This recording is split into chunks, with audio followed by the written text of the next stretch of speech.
गळ्याने फुटलाय का मग त्याला कोण भारी दिसतं ना तर बारीक कुस्ती ते का मग बडी बेगम म्हणजे आली आली साची आई बर का नगर येते तुझ्या अंगार तर महाराज व्हायला नको कार कुणी घेईला पुढाकार साऱ्यांनीच मानली आलं इतक्यात अचानक एक सरदार उठला बोलला हम लाएंगे शिवाजी को त्यानं वेळा उचलला नामदेवचा पचल खाला नामदेवचा पचल खाला तुझा दापत श्रीतन खान भाऊच्या ठोकून शिवबाला टाकतो चिरटून हाय हरबा सुहाना हाय हरबा कोणती झाले दरबाराचे खान निघाला मोठ्या गुडगीत त्याचं घोड जवळ पाहिलं पोट फाटा लई बक्कळ अगदी दहाची चव्हाळ पाहणार पापेच चढतळ वाटेत भेटेल त्याला त्याची चिडी खानाची सेना निघाली गावात उठली एवढं उद्ध्वस्त केली आया वेदीची आबरू लुटली कोण रोखणार हे वाटत आता शिवबाचं काय खरं नाही इकडे निजाम तिकडं मोगल पलीकडं इंग्रज जातं हेच बोलू लागला आता शिव राजाची सेना कुठणार खानाला कसा ठोकणार काय लढवाला हुकणार चित्तेत पंत सरदार महाराज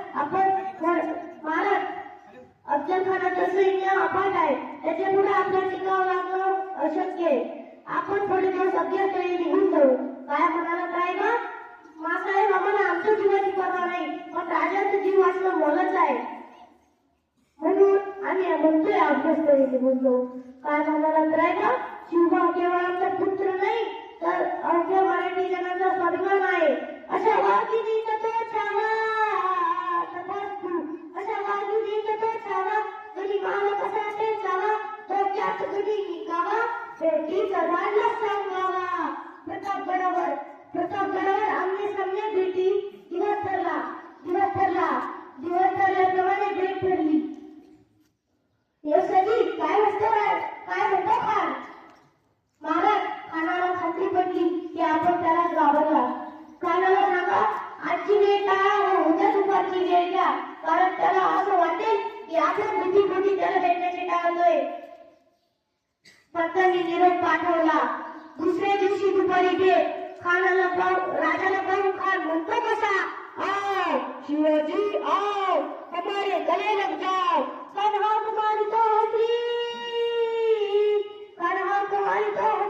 रोकून नजर गई जिराजी खानाला राजाला आलिंगन दिलं आणि दगा केला कांदा विमान मांडला कटारी तवार केला चिलखत होतय अंगाला